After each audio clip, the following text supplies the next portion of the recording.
And this is tricky, and I'm not claiming to be an expert on this.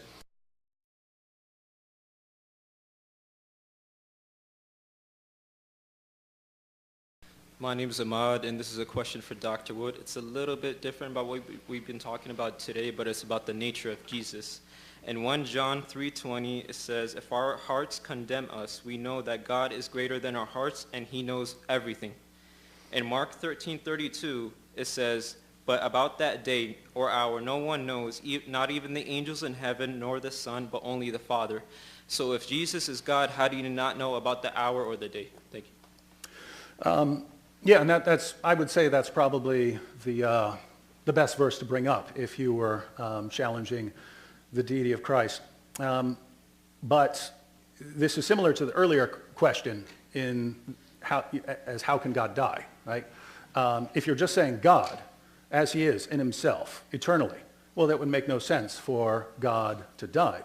If you're talking about God as he eternally exists, not knowing something, that would not make sense.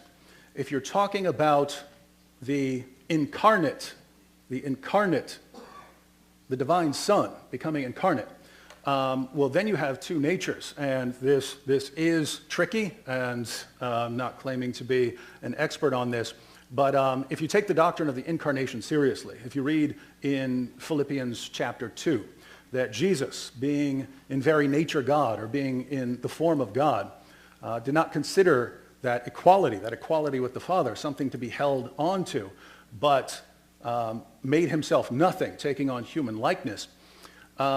If you take that seriously, then you have to ask, okay, when you have the incarnate Jesus as a baby, what level of understanding of everything does he have? Does he learn as he goes along?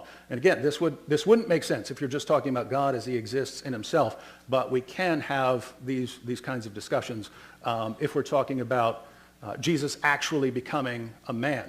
And so you have different interpretations of the text, but I don't see that it's inconsistent with maintaining the deity of Christ if we acknowledge that Jesus did become a man, and that if God is in some sense laying aside his glory to wrap himself in human flesh, that maybe he could say in those circumstances, as the incarnate Son, he didn't know something.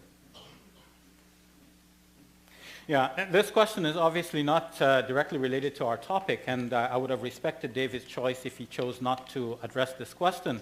But since he's addressed it, I would say that this actually is a major problem for the belief that Jesus is God. Because yeah, if he doesn't know when the hour will occur, then there is at least one fact that he doesn't know, and God cannot cannot be ignorant of one fact. And the idea of kenosis, that he somehow emptied himself of divinity, this itself is problematic. But the passage that David cites doesn't actually prove that Jesus was God in the first place. The Philippians passage has to be understood within Philippians as a whole and the Pauline corpus as a whole. And it's clear in the Pauline corpus that Paul distinguishes between God and Christ, between God and Jesus, between the Father and the Son. Only the Father for Paul is God. And he says there is only one God, the Father, and one Lord, Jesus Christ. There's a distinction. They're not both God.